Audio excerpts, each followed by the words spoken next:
اعوذ باللہ من الشیطان الرجیم بسم اللہ الرحمن الرحیم الحمد للہ والصلاۃ علی اہلہا۔ السلام علیکم ورحمۃ اللہ وبرکاتہ۔ رمضان المبارک کی یہ بابرکت ساعتیں آپ سب کو مبارک ہو۔ یہ مختصر دعائیں جو نبی اکرم صلی اللہ علیہ وآلہ وسلم سے منقول ہیں، ان دعاؤں کا مختصر اور حد الامکان ریسرچ بیس کچھ معروضات آپ کی خدمت میں پیش کریں گے۔ انشاءاللہ آپ ان دعائیہ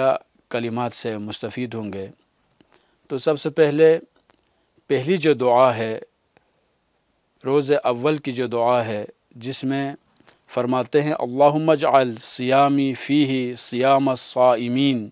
وقیامی فیہ قیام القائمین ونبہنی فیہ عن نومۃ الغافلین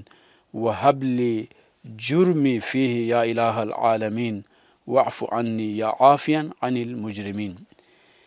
اس دعا میں رمضان المبارک کی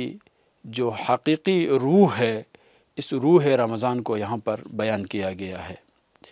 اور ان میں سے پہلی جو چیز ہے اللہم اجعل لی صیامی فیہ صیام الصائمین، اے اللہ میرے روزوں کو ان لوگوں کے روزے جیسا بنا دے جو حقیقت میں روزہ دار ہیں۔ روزے کا مطلب یہ ہے کہ کمپلیٹلی بندہ اپنے آپ کو بارگاہ الہی میں پیش کریں، جس کو آپ سبمیشن ٹو اللہ المائٹی کہہ سکتے ہیں، سرنڈر کہہ سکتے ہیں، کہ انسان کا پورا وجود روزہ رکھے، اس کی آنکھیں روزہ رکھیں، نیت بھی انسان، سوچ، فکر، یہ تمام تر چیزیں اگر روزے سے ہوں تو ہم کہہ سکتے ہیں کہ یہ حقیقت میں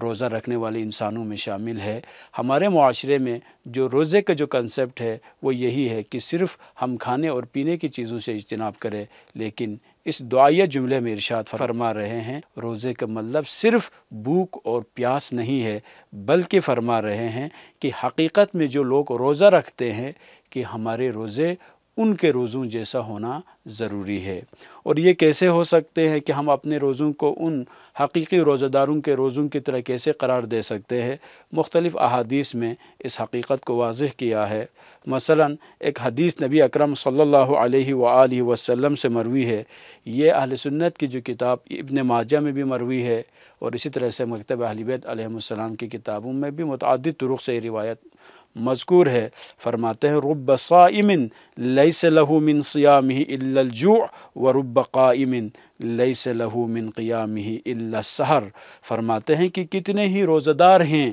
کہ جنہیں ان کے روزے سے سوائے بھوک کے کچھ نہیں ملتا، اور کتنے ہی قیام کرنے والے ہیں جنہیں ان کے قیام سے محض جاگنا ہی نصیب ہوتا ہے۔ یعنی اس حدیث میں یہ فرمایا ہے کہ جو لوگ آج کل اعتراضات بھی کرتے ہیں کہ رمضان المبارک میں ہم روزہ رکھیں گے تو روزے سے کیا ملے گا، خدا کو کیا فائدہ ہو سکتا ہے، معاشرے کو ہمارے روزہ رکھنے سے کیا مل سکتا ہے، ان کے لیے یہ عرض ہے کہ رمضان المبارک میں اگر صحیح معنوں میں اگر کوئی انسان روزہ رکھتا ہے تو اس کے نتیجے میں اس کی اپنی انفرادی، اس کی ذاتی جو کمالات ہے ان میں اضافے کے ساتھ ساتھ ایک فیملی سسٹم میں بہتری آتی ہے، اوورآل سوسائٹی میں بہتری آتی ہے، اس لیے کہ یہی گناہ ہے جس کی وجہ سے انسان معاشرے میں مفسد بن جاتا ہے، یہی گناہ ہے جس کی وجہ سے انسان ظلم اور ستم کرنا شروع کر دیتا ہے۔ لیکن جب بندہ اپنے آپ کو روزہ دار پائے، اپنے آپ کو روزہ داروں میں شامل اگر کرے تو وہ ہر وقت بارگاہ الہی میں اپنے آپ کو پاتا ہے، اور تمام تر اعضاء و جوارح کو گناہوں سے بچاتا ہے۔ اور حقیقت میں روزہ ایک آئیڈیل سوسائٹی کو ڈیولپ کرنے کے لیے ایک الہی طریقہ کار ہے، چونکہ روزہ دار تمام تر گناہوں سے جب اپنے آپ کو بچاتا ہے تو اس کے نتیجے میں وہ ایک ایکٹیو ممبر بن کر وہ اپنا کردار نبھا سکتا ہے۔ اور اسی طرح سے روزہ جب انسان رکھتا ہے تو اس روزے کے نتیجے میں انسان ان غریبوں کی مشکلات کو بھی درک کر سکتا ہے، ان بے سہارا لوگوں کی بھوک اور پیاس کی شدت کو بھی محسوس کر سکتا ہے۔ اور حقیقت میں انسانیت ہی یہی ہے کہ انسان دوسروں کی مصیبتوں کو، دوسروں کی مشکلات کو درک کرے، اور درک کرنے کے بعد آگے بڑھے اور کوشش کریں کہ ان کی مشکلات کو حل کرے۔ روزے کا دوسرا جو مین مقصد ہے اور روح جو روزہ ہے، اس میں سے پہلی جو دعا ہے، اس میں فرماتے ہوئے قیامی فیہ قیام القائمین، یہاں پر جو قائمین سے مراد وہ افراد ہے جو نماز تہجد کے لیے، رمضان میں عبادتوں کی انجام دہی کے لیے، تلاوت قرآن میں فرائض نوافل کو انجام دینے کے لیے رات بھر جاگتے رہتے ہیں، لیکن اس جملے میں فرماتے ہیں صرف رات کو جاگنے سے قائمین میں انسان شامل نہیں ہوتا جب تک حقیقی معنوں میں جو قائمین ہوتے ہیں ان کی صفات کو اپنے اندر پیدا نہ کرے، ان کے اندر موجود ان کوالٹیز کو اپنے اندر انکالکیٹ اگر نہ کریں تب تک وہ حقیقی قائمین میں شامل نہیں ہو سکتے۔ ایک روایت ہے جس میں رسالت مآب صلی اللہ علیہ وآلہ وسلم فرماتے ہیں من قام لیلۃ القدر ایمانا واحتسابا غفر له ما تقدم من ذنبه۔ ایک روایت اس طرح سے ہے، اور دوسری جو روایت ہے من قام رمضان ایمانا واحتسابا غفر له ما تقدم من ذنبه، جو رمضان المبارک میں رات کو اگر قیام کرے تو اللہ تعالیٰ ان کے تمام تر گناہوں کو بخش دیتا ہے۔ اور تیسرا جو پوائنٹ ہے جو اس دعا میں بیان ہوا ہے وہ ہے غفلت سے بیداری۔ فرماتے وَنَبِّهْنِي فِيهِ عَنْ نَوْمَةِ الْغَافِلِينَ، مجھے غافلوں کی نیند سے بیدار کر دے۔ یہ سب سے اہم ترین پوائنٹ ہے کہ جیسا کہ امیر المؤمنین مولا الموحدین سے بھی منسوب اس فرمان میں آپ فرماتے ہیں کہ النَّاسُ نِيَامٌ فَإِذَا مَاتُوا فَانْتَبَهُوا، کہ لوگ سوئے ہوئے ہیں جب موت کا وقت قریب آتا ہے، یعنی الناس نیام، لوگ سوئے ہوئے، فَإِذَا مَاتُوا، جب یہ مرتے ہیں، فَانْتَبَهُوا، متوجہ ہو جاتے ہیں۔ اس دعائیت جملے میں بھی یہی فرما رہا ہے کہ مجھے غافلوں کی نیند سے بیدار کر دے۔ غفلت انسان کی سب سے بڑی کمزوری ہے، اور جو انسان کو اللہ تعالیٰ کی یاد سے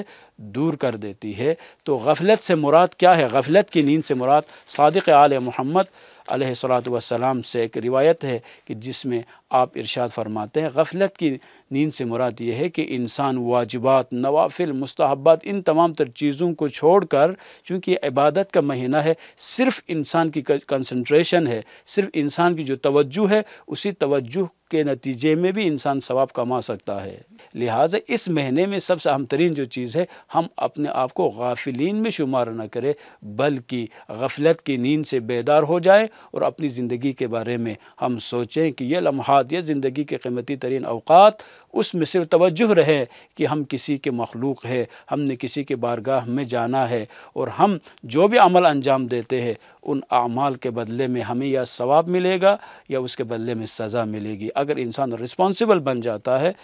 تو یہی انسان کو بہت کچھ بنا سکتا ہے۔ اور چوتھی جو چیز ہے گناہوں کی معافی کی التجا ہے۔ دیکھیں کہاں سے شروع ہوا اور یہ دعا کہاں پر ختم ہو رہی ہے، وَهَبْ لِي جُرْمِي فِيهِ يَا إِلَٰهَ الْعَالَمِينَ۔ چونکہ انسان معصوم نہیں ہے، اور معصوم نہ ہونے کی وجہ سے غلطیاں سم ٹائم جو ہے انٹینشنلی اور سم ٹائم جو ہے ان انٹینشنلی انسان سے غلطیاں سرزد ہو جاتی ہیں۔ جب غلطیاں سرزد ہو جائیں تو باقی دنیا میں ڈس اپوائنٹمنٹ ہے، مایوسی ہے، لیکن جو بارگاہ الہی میں حاضر ہوتا ہے، جو محمد اور آل محمد کی تعلیمات سے روشناس ہوتے ہیں، ان کے لیے یہاں پر رحمت کے دروازے، یہاں پر امید کے دروازے، یہاں پر مہربانی کے دروازے، یہاں پر اللہ تعالیٰ کی برکتوں کے دروازے ہی کھلے ہوئے ہوتے ہیں۔ لہٰذا فرماتے ہیں کہ گناہ انسان انجام دیتا ہے تو مایوس نہ ہو، بلکہ بارگاہ الہی میں حاضر ہو کر خدا سے اگر انسان طلب مغفرت کرے تو اس مہینے میں اللہ تعالیٰ بخش دے گا۔ اور آخر میں فرمائے وَاعْفُ عَنِّی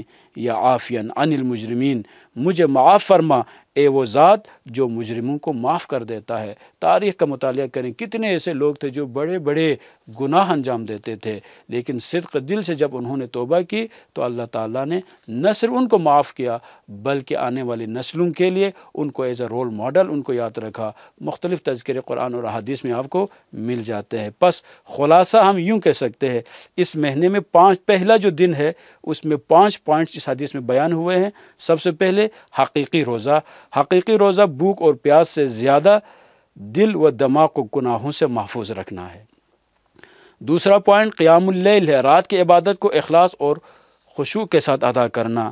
تیسری جو چیز ہے وہ غفلت سے بیداری، دنیا کی فریبکاریوں سے بچ کر اللہ تعالیٰ کی یاد میں مشغول رہنا۔ اور چوتھا پوائنٹ گناہوں کی معافی، اپنے گناہوں پر ندامت اور اللہ کی رحمت کی امید رکھنا۔ اور جو لاسٹ پوائنٹ ہے اللہ کی رحمت، یہ یقین رکھنا کہ اللہ کی رحمت اور اللہ کی مغفرت بہت وسیع ہے اور وہ سب کو معاف کرنے والا ہے۔ خدا سے یہی دعا ہے خداوندہ ہم سب کو یہ جو پہلا دن رمضان المبارک کا جو پہلا دن ہے، اسی پہلے دن ہی ہمیں ان معارف الہیہ سے اپنے آپ کو روشناس کرانے اور دنیا تک ان معارف کو پہنچانے کی توفیق عطا فرمائیں۔ والسلام علیکم ورحمۃ اللہ وبرکاتہ۔